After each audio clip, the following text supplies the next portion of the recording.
We do this sometimes when we're in like a serious conversation, and then we're like, we should record this. And then I'm like, what were we talking about again? Just persistently record everything. Are we in the shot together? Fucking hope so. We're sitting so far apart this time. I know, but maybe you have a telephoto lens on this, so maybe that's why. It looks like we're in here. But can you hear us? Wearing noise canceling headphones. Ah, Auntie. Sunday, Sunday. the day of Rest. rest. Rest. 3 hours later. Yes. So, I'm tired. Still, eh? Well, I think I'm just tired from my workout, to be honest. Okay. Not life tired. So, like, it was kind of wild, right? Like, prepping, cooking, life tired. It's like cellular tired. We can't let any of the Costa Ricans watch this video, though. We can't let Esther watch this video. Because... Because we did, like, 16 hours of manual labor all week. Well, you know what? That's fucked up, right? Because that's just showing you, like, us little knowledge workers don't have the stamina to do any kind of, like, physical labor. Yeah. It's, like, definitely, like, a muscle you build. Yeah. And obviously, like, we've experienced and expressed infinite gratitude towards people and spaces that offer these services. Yeah. And offer their energy and their time and their, all of it. It kind of like folds into the COVID thing, right? With like frontline workers and our lack of appreciation of frontline workers. Mm-hmm. And they're actually the people that are truly serving and offering us like incredible essential services. Yeah, there's just like no way. Like, think about like our whole experience. Like, there's no way to have built anything that we built, aside from maybe this Instagram account, without all of those people. Like, people at the market that are like huffing boxes of veggies, the people in the kitchens that we were in, preparing the space for us, with us, cleaning, all the line prep cooks that helped us like actually form the dishes. Like we can come to like the top of the pyramid because there's so many people putting in the labor that allows us to build up from the base of the pyramid, right? Mostly thankless, mostly lower wage jobs, and without freedoms and leverage, things like, retirement and health insurance and all that shit. I don't know how it works here, but I think those are the most precarious workers that I can think of in like Toronto. In many cases, like undocumented when you go to places like the US, right? And then let's be real, like our Instagram account that we created, the Thanks Auntie page, like everyone that works at Instagram 100% uses like this army of like laborers to feed themselves, to help them do their laundry, to clean their house, etc., etc. Right. And so like, is it, okay. So we started watching Snowpiercer together. / you went to sleep and I continued to binge. And in the TV show, in the series, there's this hierarchy of first, second, and third class, and then like the tailies, which is like essentially caged people, which is fucked up, right? And the third classers, which are all the manual laborers, the engine workers, the cooks, the farmers, etc., that are all on this train. The third classers were going to go on strike. And the first classers were like, we need them. Like, how? Like, they're never going to have the audacity to go on strike. Let's do something like minuscule to pacify them, so that, recognizing in the show that those are essential service people and putting together their lives on this train. And I was just like really, it was like such like a little microcosm of a story, a narrative that just like hit too close to like home and reality and like COVID and our experience right now. Anyways, just wanted to fold in some recent binges on my rest days, our rest is. Well, I find too that those like near future science fiction does a really good job of that, because it makes these like fictional constructs, but ideally is a microcosm of an exploration, right? And in that case, you have, I think the premise of it is like 1,001 trains are traveling, or 1,001 cars are on one single train, and that's all that's left of humanity. And so when you take all of civilization and put it on one train and then stretch it out into 1,000 increments, now you can actually like bar graph what's going on. What percentage of the people are from different classes, how many people, or how much of the resources are assigned for things like farming and for dining and for nightclubs and other experiences. And I don't think it's obvious to us the, like, I guess the term might be like the underclasses, and how many people that really is, and like their lives, because you don't see them, right? Like even a place like this, like we're in Nosara, it's beautiful, it's jungly and all this stuff, but like actually most of the people that enable this lifestyle live in town, not by the beach, not with the same types of views, and without the same like, Chivo lifestyle. Of course they have their own lifestyle, but like they enable this lifestyle and then go home and don't get to live in it, right? And I think that's happening in like a lot of cities. Toronto's very much like that, right? It's just gotten so expensive around the core that you have to like commute from all these far off places, which means that you don't get to enjoy the privilege of some of these environments, and yet you are required in this underclass to put in your labor to enable it. I know that was a long and boring story, but It wasn't. This is me being physically tired from working out and doing hard labor, and just been fucking resting for 2 days. Like it's been nothing. I left yesterday to go get a haircut, which we're not talking about right now. Wait, but like that was it. Marlon? Yeah, really.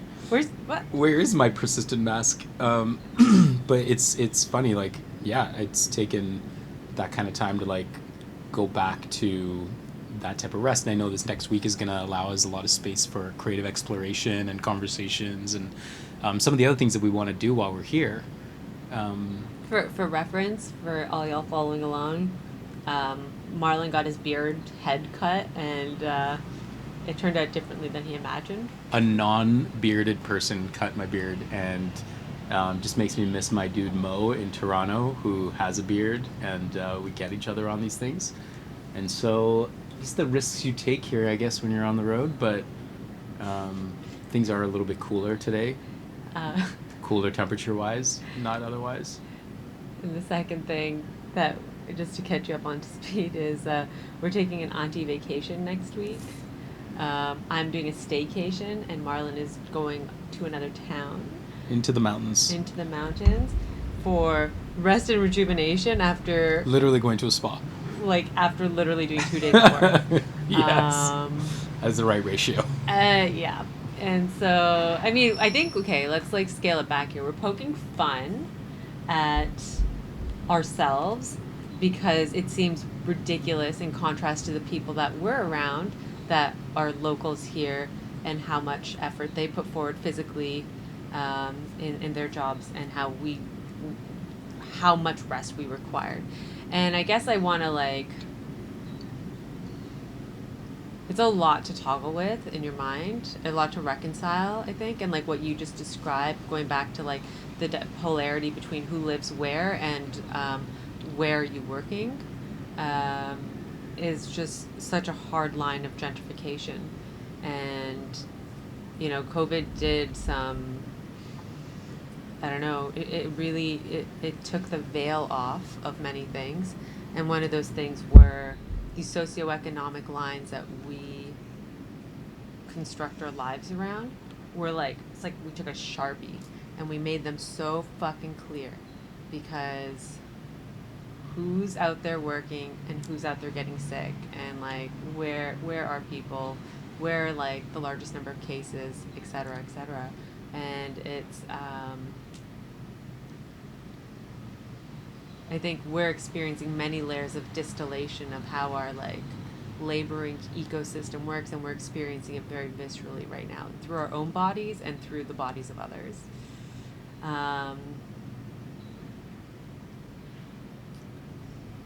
Yeah, respect. So much respect. I think we're going to forget all of those lessons in the next 6 months as the developed world gets vaccinated. Like Toronto is progressively opening. I think over the month it will be. The U.S. is going to be open in like 2 or 3 weeks because of July 4th weekend. Yeah. And so all of these conversations about workers' rights and essential workers and who is essential and how many people are essential is going to be completely forgotten as people move into jubilation and try to forget the last 18 months. And so I think a lot of the wind in those sails are going to dissipate because it does not, like you can again start ignoring how much unseen labor goes into your life. You know? Yeah, I think it's kind of like a combination. So, like, taking kind of like a pivot here from what you shared. It's kind of a combination of like the last like 18 months since there was declared a pandemic, a global pandemic, a combination of PTSD Mm. and like that people are going to have to like unravel themselves from, Mm. as well as like a requirement to like integrate in a way that like a psychedelic or a plant medicine asks of you, Mm. is like integrate your experience. And for folks that like may or may not have taken a psychedelic or a plant medicine, um, there is volatility in that experience. It's not always like, look at this rainbow of my life. Like, no, there's like a lot of like maybe physical or emotional terrifying moments. Mm-hmm. And that's part of like the medicine journey.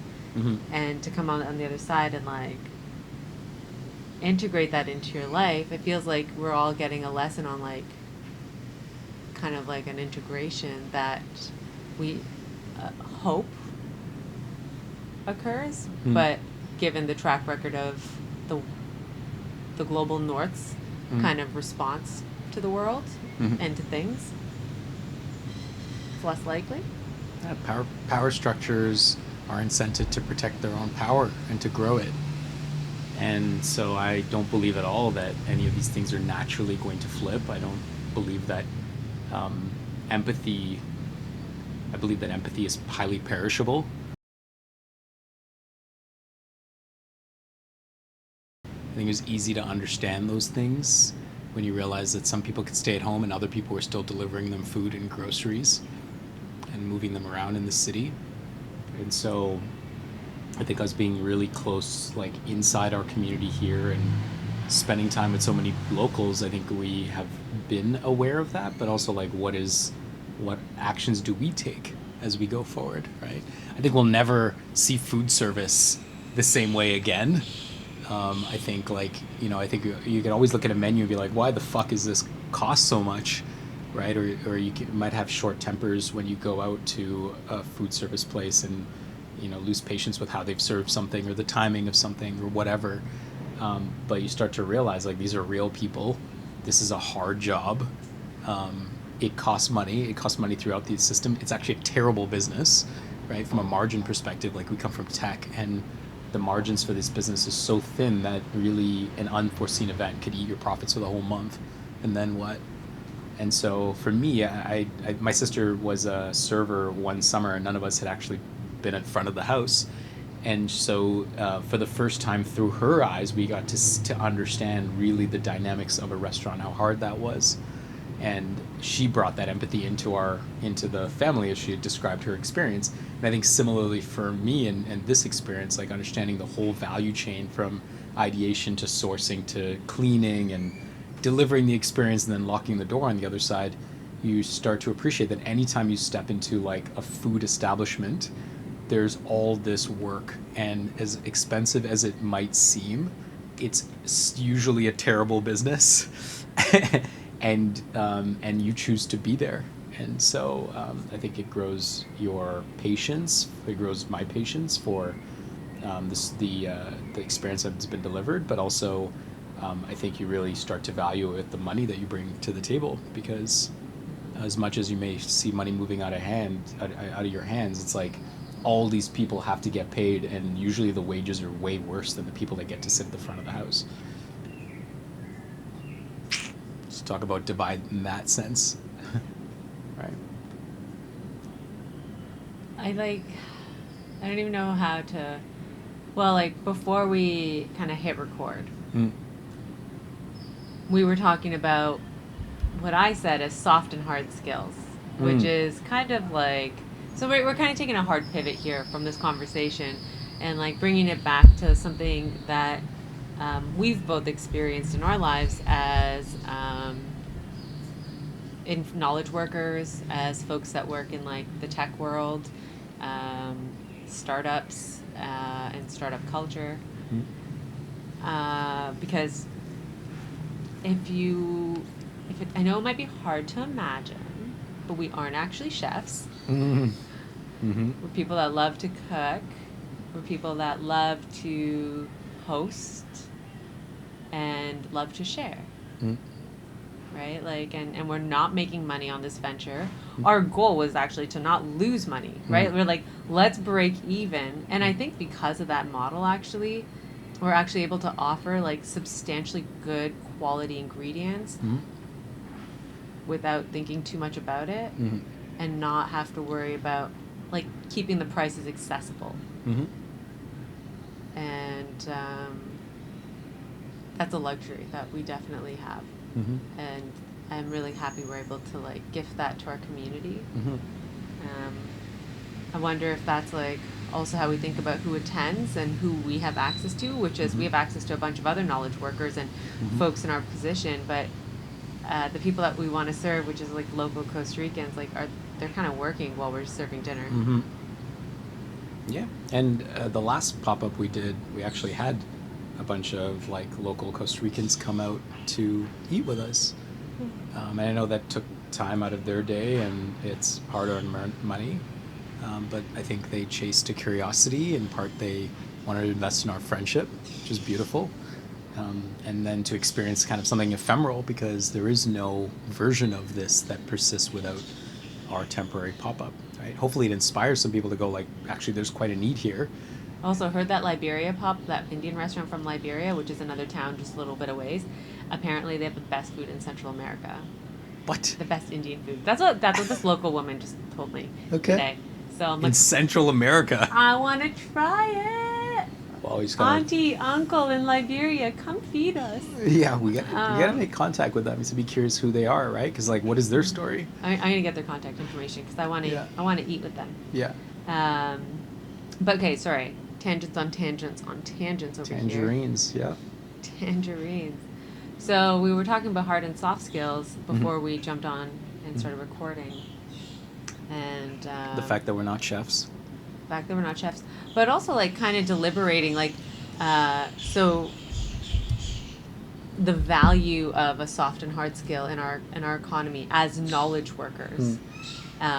Whereas like the technical, the coders, the developers, the front end developers, back end, like all these like very technical skilled jobs are absolutely important, and we've seen a rise in their value expressed in being sought after or monetary. Like there's, I guess as a person that has a lot of soft skills, or even calling it soft skills, like you mentioned, you're like, that's not really a soft skill, but I guess I'll use these traditional, perhaps archaic terminology just for a moment, and then we can break it down. But I struggle sometimes to find my value as a person that's seen to have this immense amount of soft skill, and like it's almost like osmosis in how it's applied versus like direct application, direct results, which is what like technical folks in this industry experience. It's like I did X, Y, and Z, and this is the exponential experience that was offered because of that. Versus me, it's like I did this, and I'm pretty sure some of that is part of this, like a byproduct. It's not like a one-to-one correlation in work output and let's call it ROI, return on investment. Yeah, it's like linear relationships versus like complex system relationships, where it's really easy to measure, or it's sought after if you can structure something in a very linear way. I put in this much time, it moved this metric, and that moved forward, versus playing with conditions and understanding that things are multivariate. And especially if you deal with humans, it's hard to treat humans as linear, right? And so if you're trying to do some of these things that I think of as soft skills, I think of them as always like soft like a cloud, right? Like you're actually like tapping into all these different spaces and into motivation and into timing and all this type of stuff. But that's like that's just a different type of productivity. And I think we associate hard versus soft to mean that one is better than the other. And that if you have hard skills, you can easily go into soft. You can turn something hard into something soft easily, but you can't go the other way. And of course, I think one of the things that popped out of this whole like tech revolution is some of the most profound thinkers, some of the biggest creators in tech actually come from a soft skill background. They were philosophers and they were art history majors and things like that. People that thought about the systems that they want to belong to and then move forward and learn the skills that were required or incented the people that had the complementing skills to implement those features. Right? And so I think that's what's hidden is like when we think about tech companies, you think about the like legions of people sitting there and typing stuff out and using all these prominent tools, but actually the leaders of those people, the visionaries, aren't often the like programmer types. There's a few archetypes, of course, like a Mark Zuckerberg and a Elon Musk are like team captains, but like a Jack Dorsey is like not that, and a Mark Benioff is not that. And I think there are many more examples of people like that. And so I think, And for reference, just like, because not everybody's a techie human. The tech versions of tech leaders that you reference, Mark and Elon, Facebook, Tesla, and then Tesla, fucking Solar City, boring company, just like Tony Stark. Right. And then the non-tech minded leaders that you reference, Jack and Mark Benioff, CEO, founder of Salesforce. Salesforce and Twitter. Jack is from Twitter. Twitter and Square. Right? And so like he was like a designer, which was like not something that was really prized when he first set out. And so I guess, I don't know, I guess like we're trying to like parse out what is meant by hard and soft skills and how to value both. Because it seems like as a civilization, you know, most of it was soft skills because you lived in communities and you had to we got to figure out exactly why people, like how it got labeled hard and soft, by the way, because I wonder whose lens that is. Yeah, whose lens is that? Right? And now we're like using that to like explain something, but what we think of as soft skill, I would think of as like human skills, right? Ones that rely on human relationships versus hard skills are ones where something more deterministic is happening, where you're programming something or chiseling or something. You know, you're doing some sort of repeatable, observable labor. And then so that was part of the conversation, and as I was describing kind of my challenges as soft skills, I'm doing like air quotes here, a soft skilled centered person, you made another point, which is also maybe because you're a female, that folks might be like, she won't understand the technical side or whatever side. There's a quick bias to assume that that's actually what you're bringing to the table. Because also there's this whole statement about the future is female, the future is feminine, which implies again what? Like women take care of their communities. They tend to be more empathetic, or this is like, these are tropes, right? I think there's like a self-fulfilling prophecy inside here, because we tell girls to be nice and to play nice, and we tell boys to win. And I was raised to, like, I was a tomboy growing up, and my dad, as a brown female, I would generally walk into rooms like a white man. Like I would feel no difference between me and another person, except for maybe our height. And so I just wore really high stilettos, and I'm like, see my stilettos? Watch me crush you, bitch. And I just wore really high stilettos because then I was like, now we're even. You don't like. And so I think that as a testament to how my dad raised me in terms of being empowered. But I have realized that that's not how many of my female counterparts have been encouraged. Tomboy for life. Even the word tomboy, I think that's actually like not politically correct anymore. Yeah. It's like challenge. Anyways, I don't know what I think there's just a removal of that from the language right now. There's so much nested in these terms, and we kind of use them like casually. So gendered, right? And I know it's true. That's definitely a term from our era of growing up, like the 90s. which is, anyways, we can go on. We're gonna like maybe park that one and come back to that later Mhm. at some point. Do you find that you're, like, as you play it out, do you find that the value of your hard skills versus soft skills have been weighed differently from the early part of your career to now, or the early part of your professional life to now? You Yeah, feel I like they think were seeking hard skills earlier on, and that was an obvious lens, or I was never really seeking hard skills. Like, the job market or people looking at you? oh, people. Interesting question. Okay. How are you being valued, and how has that changed?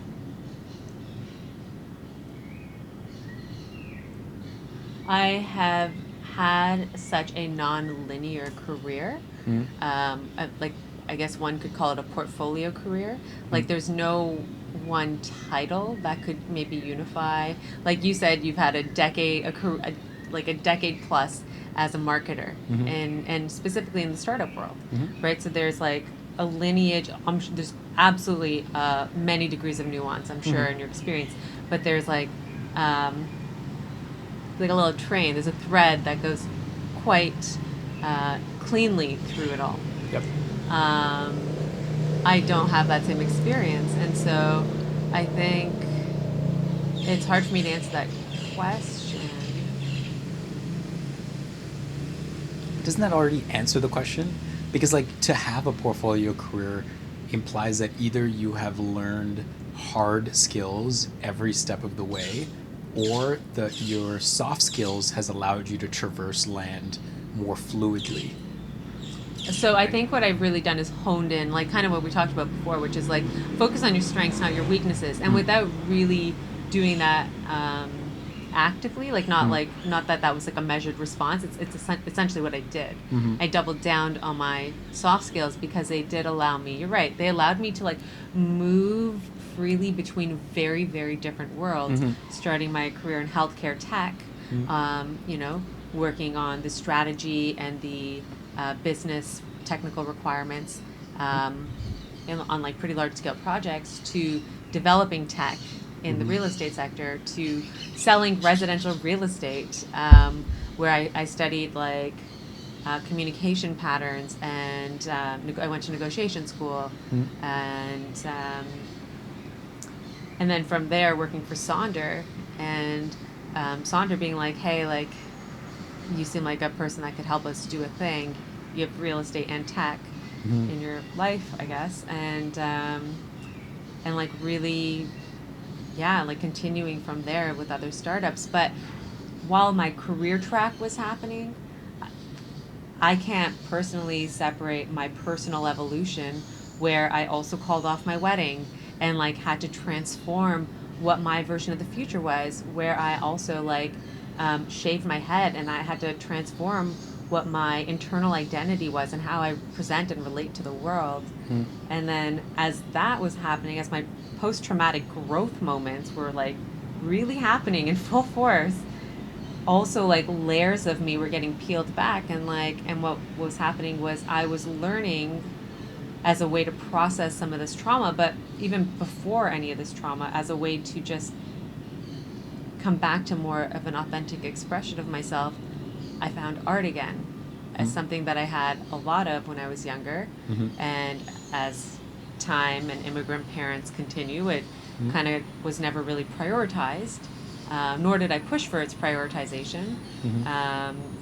And so as I came into my art self, it started off with like being the business person in creative spaces, to being a creative person quietly, to being a creative person in creative spaces, being a creative person in public spaces.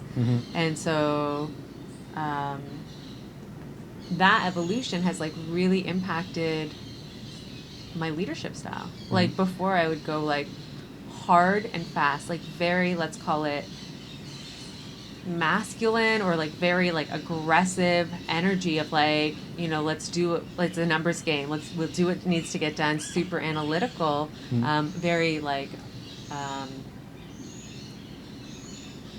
yeah, just it's very assertive, to coming into like a feminine leadership style, which was more empathetic, was more community driven. It was not less hierarchical. It was more like let's circular, let's bring people with us, versus the previous paradigm was very like pyramid or triangle style, really feeding into this like pyramid of Maslow's hierarchy of needs, this pyramid of success where there's only a few people at top that have success, to really shifting away from the triangle and coming into like the circle, which I think is much more life centered, and I'm using feminine and masculine as energies, not as genders, but like a much more feminine energy, and like thinking about empathy, thinking about like really coming into my empathetic skills, and like I started feeling what other people were feeling, like literally feeling it, and so moving the table back, feeling what other people were feeling, and really dropped into like this creative atmosphere that made me highly sensitive to everything.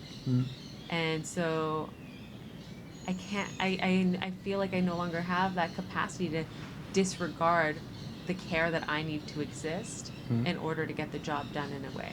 Right? Before I'd be like, I don't care, I won't sleep all night. Like, and then I can do that still, and I do that still when like in the kitchen we're doing that, right? But honoring my body with rest later, or acknowledging my body, be like, thank you for letting me do this, in a way where I just push through, like that weekend warrior mentality, or like work hard, play hard mentality that ends up, you know, working 80 hours a week and then drinking or playing or releasing aggressively on the weekend. So are all those trauma responses? Like you referenced trauma in the context of like calling off your wedding. You just got to, or maybe I misheard that, but you talked about right. I called it dealing like post-trauma. So yeah. what is like, or it was what you're describing, like charting a path post-trauma, or is that about coming into your own as a maturing adult, or how do you, good process question. that? I call it post-traumatic growth, and it's not a term that's used super often, but like, and so I think this is why a lot of my friends, a lot of my humans in my world, yourself included, like have all these like experiences with psychedelics and plant medicine, where I'm like, I didn't really need those experiences till maybe now I'm like more open to exploring them, because I had these like really intense, and I took it like it was very intense for me, life moments that were shattering enough in a way that I understand plant medicine and psychedelics to do, that crack you open, shake you, like this reality, there's more, you know, like that's what, you know, at least again in my understanding, the premise of these beautiful tools that we have. And so you could say it's a trauma response, but I would say that it was like moments of awakening and asking myself like significant and sincere questions about, what am I doing, why am I doing it, and does it feel good, who am I doing it for, am I doing this for me? If not, what is it that I want to do, and how is it that I want to present myself in the world? And if the response I'm getting as we continue to get feedback loops from the world around us, it's like, the response I'm getting, why is it the response I'm getting? Okay, like what's their feelings towards whatever's happening in my world, and how is that impacting their life views and their world views?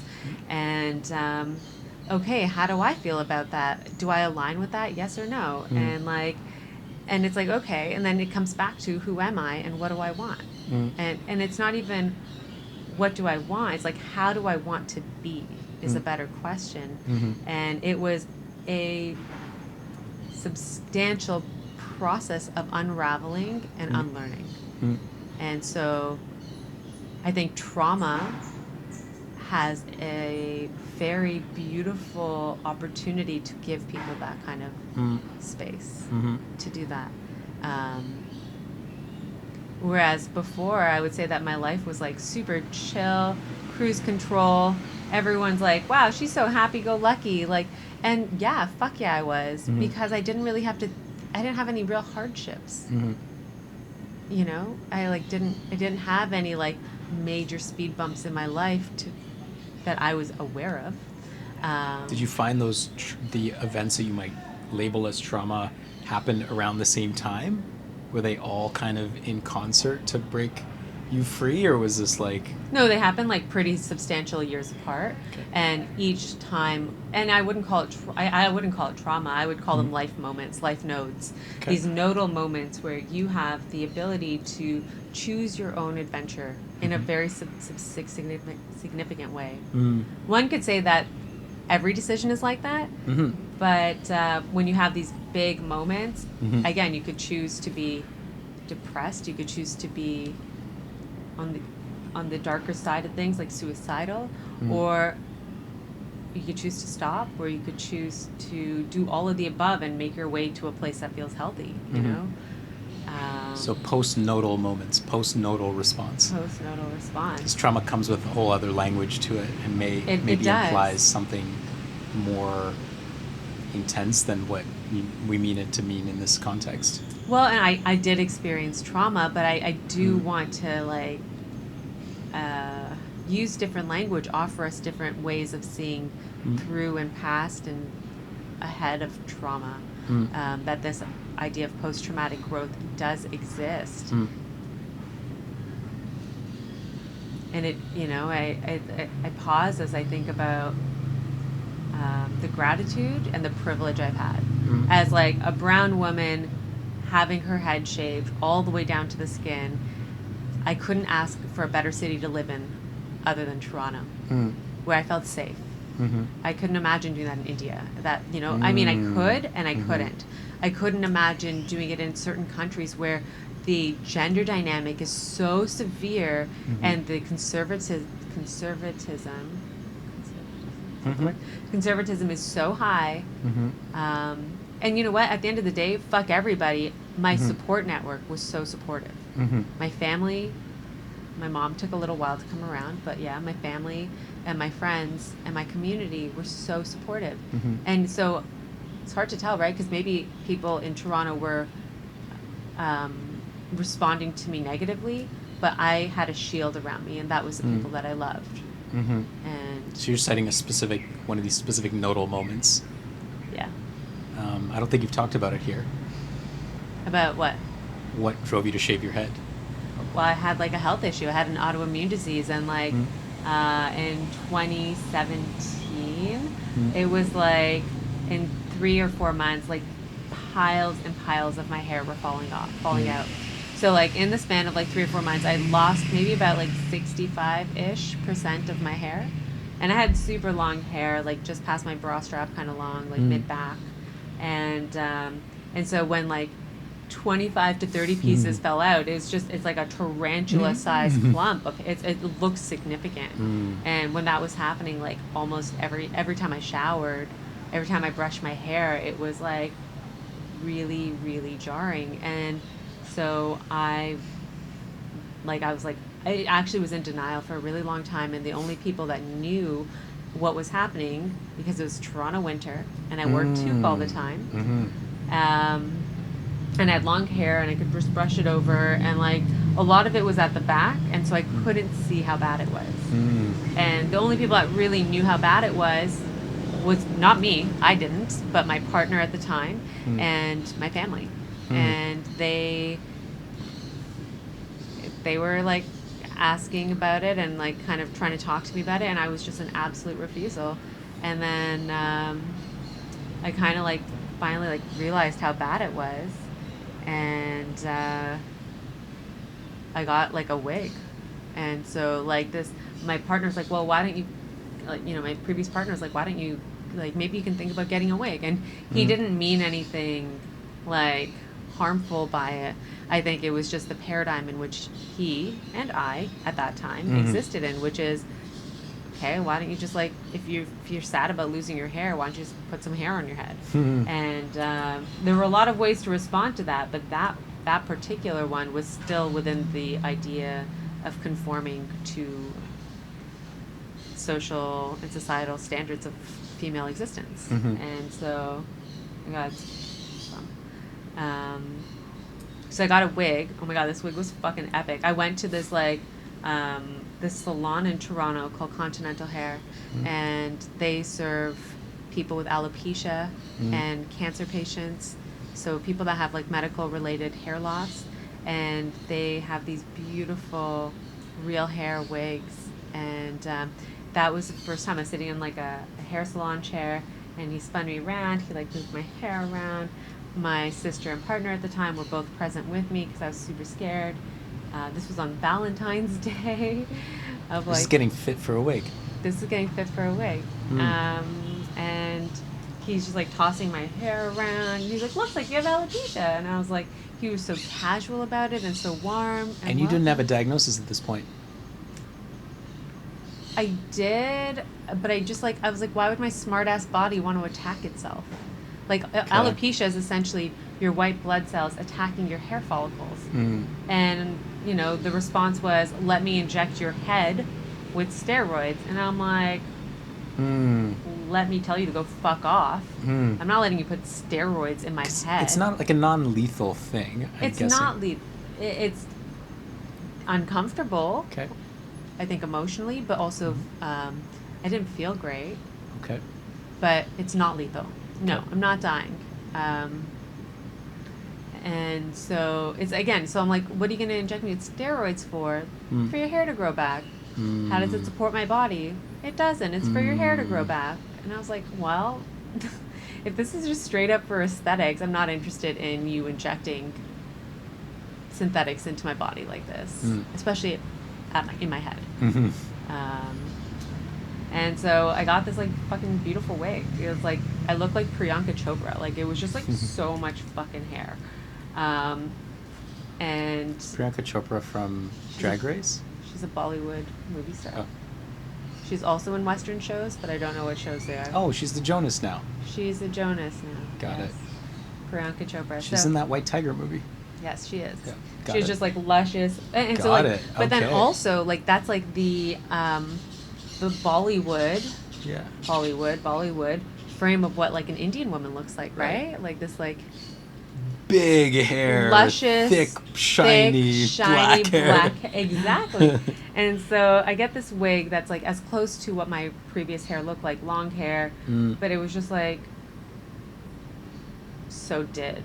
And like walked out wearing this wig. Felt kind of weird. I went back a few days later and I was like, hey, this wig needs to be less cute. Like Cute. Yeah, I'm like this. I look like I just came out of a hair salon. I like sling my hair back in a ponytail and like, or like I don't ever treat my hair like I'm going. Like I don't treat my hair like this. I need you to like make it messy. I need you to like ruffle it up. I need you to fix it. More real. Make it real. Make it like human. Make it like I'm not coming off a runway. You know. Well, how were you received in like professional circles, or had you had time to take that new do into the spaces you occupied outside of your home and your family's home? Like the hair thing, like I don't think people really noticed so much. It was like definitely a discomfort that I was experiencing, and a handful of people that I told, and they were like, "Wow, it doesn't look like it. It didn't look like a wig at all, at all. It was real hair, like real like scalp looking things. Like it was totally perfect. It was real. Nobody really. So you didn't go from hair, losing hair, shaved head, right? So people kind of didn't know that this was happening. This is like No. pre your current aesthetic, Yeah. which is much shorter hair. Yeah. And so I wore this wig for like probably like 10 days to maybe 2 weeks. And I just like was enraged. Enraged. Fucking raged. I was livid. I was so angry. I was like, I have to wear this motherfucking wig every fucking day and take it off, which is very like it felt like almost humiliating to me. I'd like take it off at night to go to sleep just to like feel like kind of like a weird dissociation from like who I am to what this fucking wig is. And I'm like, why am I wearing this wig? And so I started asking myself these questions that I mentioned before we launched into the story. I started asking my questions of like, why am I wearing this wig? Why am I so angry? Why the fuck do I have to like go through this fucking charade every day? Like, why do I feel like I can't tell people what the fuck, what the fuck, what the fuck. And I realized that I was so angry, and the anger was not directed towards me. It was directed towards these like societal beliefs of like who I should be or who people demanded me to be, and not so demanding in a verbal way, but demanding in a social cues kind of way, right? Like culturally, my like societally, like just all these things, and I'm just like, Well, at this point, nobody knew that something was happening in your life. and I So what was it for you? It wasn't explicit because nobody knew what was going on. Was it a history before that? No, I think it's just like a few things. One, I told some people that like I it wasn't like a full secret at that point. I like the first day I wore a wig, I met a friend for coffee, and I was like, by the way, I'm wearing a wig. Can you tell? She's like, you're wearing a wig, and so like it started to kind of like come out a little bit more, and I just like woke up one day and I was livid, and I was like, fuck this wig. Fuck everyone. I'm not fucking conforming to these bullshit way of being. I feel suppressed in my spontaneity. I feel diminished as a human. I feel like tossed in the corner of shame. I feel belittled, and I feel like this experience is humiliating me because of the shame that was like coming alongside it, of me not feeling adequate, me not feeling blah blah blah, fill in the blank of what you should be feeling as a woman that's wanting or desiring to feel beautiful or whatever, like, you know, beautiful, healthy, That sounds yourself. like a lifetime of voices in your head coming up, because it doesn't sound like there's like a focal point for this anger. Because no one's holding you accountable to this Zero. in this moment. No, You're holding yourself accountable to this moment based on conditioning that goes on 100%. decades before It's the moment arrives. ancestral. It's like through society. It's through social media. It's through the propaganda of our life. It's our socialization. And I was like, fuck this socialization. Fuck the domesticated version of what a female's supposed to look like. And I'm like, I literally like woke up one day, like again 2 weeks after I got this wig, because once I was covered and not worrying about it, I realized there's so much more nuance here. I made 2 phone calls. I called a buddy of mine who's a photographer, and Darius Bashar, who's a beautiful photographer. I called him and I was like, dude, I want to shave my head, and I'd like to document it. And do you know like how I can shave my head? I don't know what to do. He's a bald man.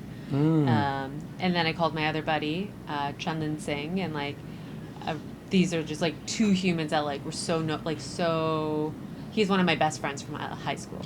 I called him. He has like one of the largest like bridal stores in Indian bridal stores in Canada or Toronto. And I was like, dude, I'm about to like shave my head, and I'd like to wear Indian clothes and do like a fashion shoot with this, because fuck everybody and their ideas of like Indian beauty, female beauty, and conformity to this idea of fucking hair. Fuck this. Fuck. And a week later, I went to a barber and shaved my head. And he like straight bladed he cut my hair, which was like super long, whatever was left. And my friend Darius photographed the whole experience.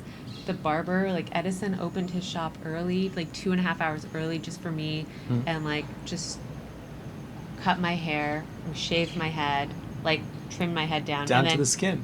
he trimmed my head down, and then he took a straight blade and like shaved it all the way down to the skin. Wow. Because I was missing so many patches of hair, there's no other way down to the skin. Got it. And so shaved my head all the way down to the skin, and this was like March 2018.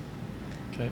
And so I think, wow, we went from like career to this story, but like, how did these kind of moments not shape every facet of your life and not like ask you and like for me, demand me to see a whole other segment of humanity?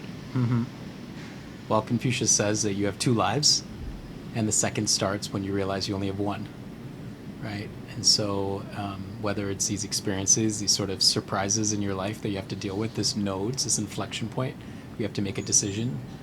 Sometimes it's through plant medicine. Sometimes you don't even get to realize that you can choose, and the programming is So an deep. echo in your own mind, until you grab the reins and just pull it and pull yourself out of it, really. But it sounds like that was one of those transformative moments for you, where you just pulled the reins of your own life and decided to wholly own who you were going to be outside of the constructs and expectations that you'd arrived with in that moment. Yeah. And every moment before that prepared me for that moment. Like me calling off my wedding was fucking training day. It was like, oh, see this map? This like Punjabi dream that's very analogous to the American dream. See that map? We just lit that shit on fire because we called off our wedding. You're 26. You just turned 27. Every idea of like the future way of being, house, a partner, kids, and at that time I would have said husband, not partner, right? Like, just these, even vocabulary. We just lit that shit on fire. It's not that it will never exist. It's just that it's not going to exist on the time frame in which everyone around you has followed. And that was a very alienating experience and there was no way for me to not look at it. Changed my reference points. And that experience, I think, could have only fueled my courage and ability for like shaving my head. And actually I say courage and ability, and those aren't even my words. That's actually what other people said to me. Wow, you're so courageous to like do that. And I was like, to be honest, I was so mad. I was like, to be honest, I was just being my fucking self. Like, to be honest, this is what authenticity for me looks like. You might have trained them to expect bold action because you've taken bold action before. And when I maybe that's true. And so like this pop-up restaurant is like of no surprise to anyone that knows me. But I'll share this last note about this unless you have more questions or whatever. But after I shaved my head, two things happened. One, I went into a huge identity crisis and spiraled and like fell into like a really intense depression and didn't even recognize myself. Didn't even recognize my shadow. Like, it was liberating and beautiful and free for like a minute, and then it's like I fell off a cliff and was depressed for like probably like 6 or so months. Like super, like couldn't get out of bed, so depressed. Wow. And that was really hard. And I asked myself a lot of really like, am I still a female? Yes.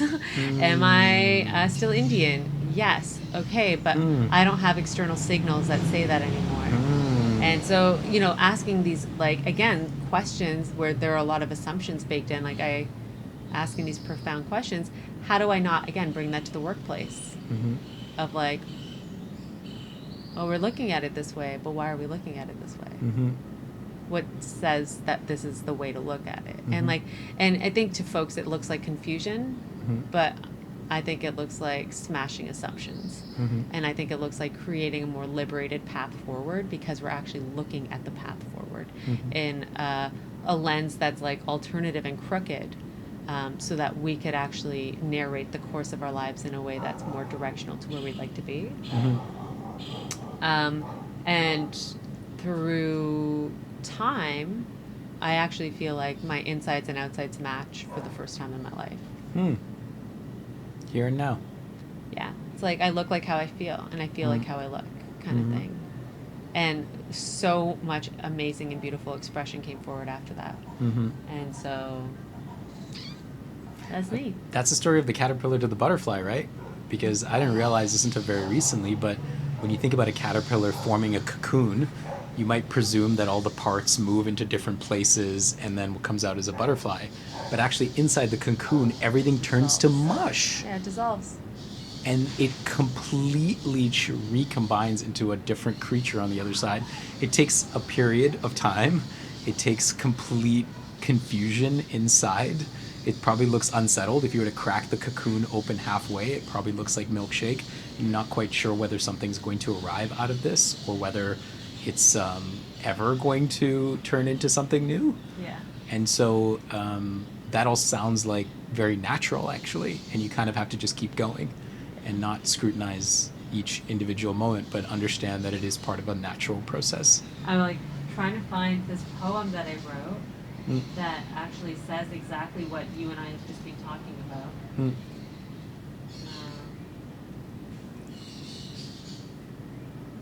But I don't know how to find it quickly on my computer, and I have no internet, so I'll do that later. You just overlay it. I'll share it later. I'll share it in the post notes. Yep. But yeah, that's my life story. I don't know. Like, I just met you here. I met you here like 2 or 3 months ago. So I don't know your backstory. I don't know a lot of these life events. Like, I've heard of them along the way, and it's obvious at some point you would have made a decision. I remember seeing a picture of you with long hair, and I was like, huh? It takes a minute, right? Because, like, you just look at faces differently, and I appreciate this too, based on this, like, more recent cut of mine. But it took me a minute, and I was like, okay, now I can actually visualize some of the story that you're coming through. Yeah, and I notice as I've been meeting new people recently that I make reference to long hair versus short hair Paro all the time. And so people are like, oh, when did you cut your hair? I was like, oh, a few years ago. But like, it's so significant in my life that I speckle these moments in like my conversation still, because it's still kind of interesting. Well, I think one of the things that's missing for me is like, who or what did your support look like during that critical time after you made your decision to cut, and then as you're going through this reformation in those 6 months, especially when you think of yourself as being in a depression? How were you supported? My siblings were really supportive. I had some like key friends that like helped me realize that I was in a depressive state. I've never really been depressed in that way before. And my mom took a long time to come around in terms of like feeling okay with me not having hair. What does that mean? Like, she would just ask me, why don't you're not going to wear the wig? Or, like, Beta, are you going to grow your hair? And I'm like, no. Sounds like she had a lot of attachment to that identity. She did, yeah. And, like, now, like, I'm growing my hair. This is the first time, over the pandemic, is the first time I've ever had hair on my head, hair this length. Right? Because it was either long or shaved all the way down to the skin. Or, like, super little fuzz. But so these stoop cuts, these little moments are actually like I don't want to say they're a big deal for me, but they're a new deal for me.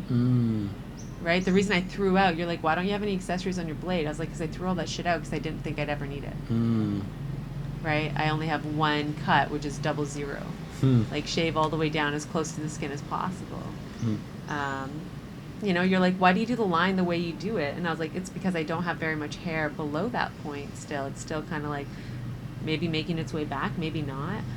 But I've come to peace with like my hair being what it is. And also I wear fucking these epic wigs all the time. And I like am happy about that. But like my support looked like people that loved me. Some of those people are in my life still, and some of those people aren't. Do you have any professional support? I had a lot of physical ailments, so I had a naturopath. I had various physical, like my doctor, mostly my naturopath, osteopath, like people that were supporting my physical body as I was going through this. Like, I can't tell if it was the depression or the autoimmunity that really just, my whole body was inflamed. I had friends that were sound healers. I have a lot of beautiful healers in my community, and so friends that were sound healers that took care and like offered me some of their medicine, their ways of being.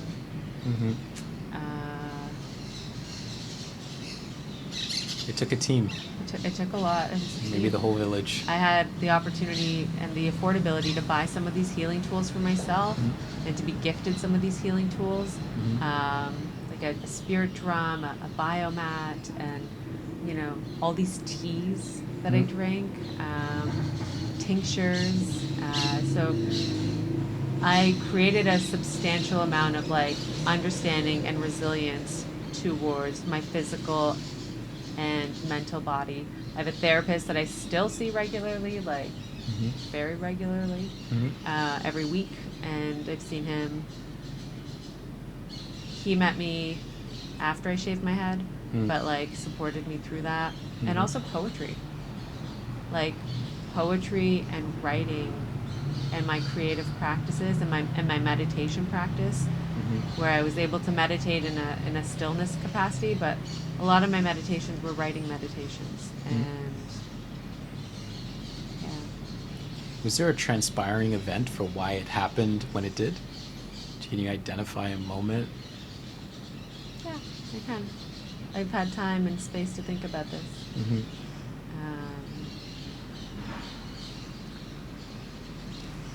I think it's the safest I've ever felt, ever. And I never felt so safe before. I have, and at the time had as well, like this incredible community where I'm like, I felt so held. I was in this like partnership where I felt also so safe and held. All these beautiful friends, like everything in my life was like, it was literally I don't remember the last time I felt so safe in my life. In that moment. And it felt like my body was like, hey, Paro, girl, we've been holding on for a little while. Like I could see like my little hair follicles being like, girl, we've been holding on for a little while here.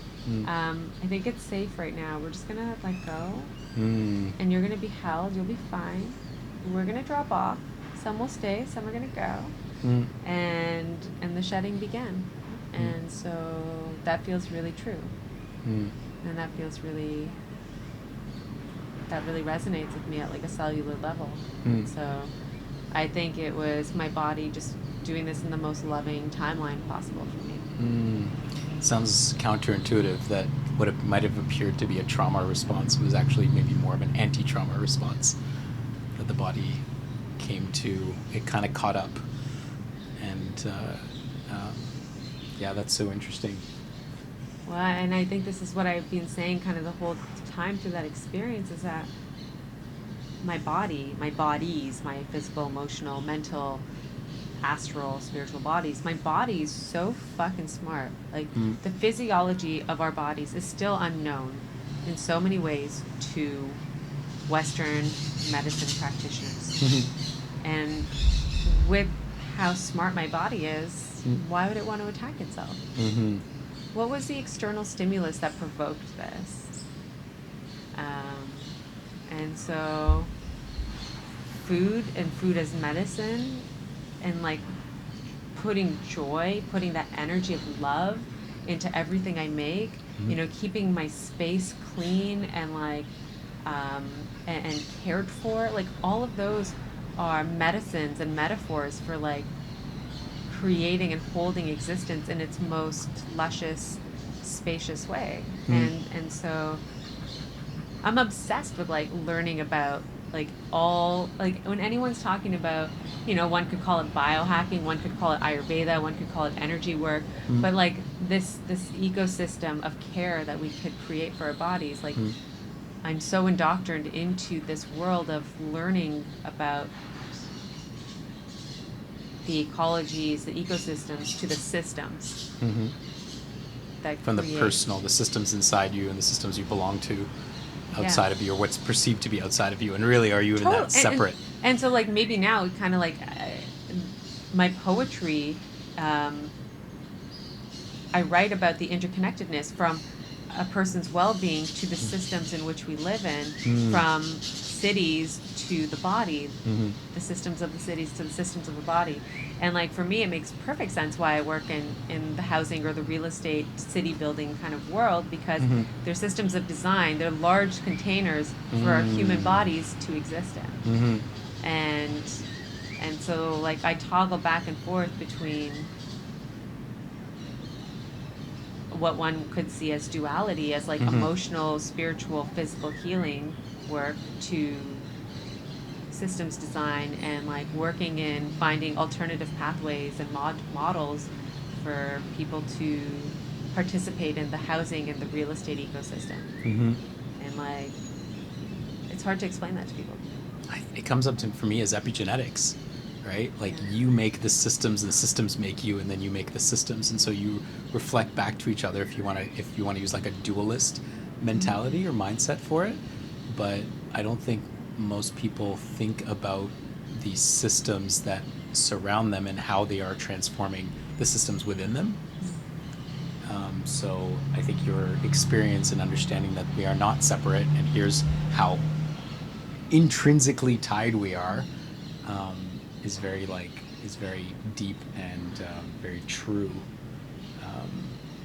for your personal self, your personal practices, but also what you've chosen to apply yourself to professionally.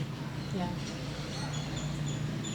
And like, yeah, I feel like this is like a really nice place to maybe take some pause. And I appreciate you asking these questions.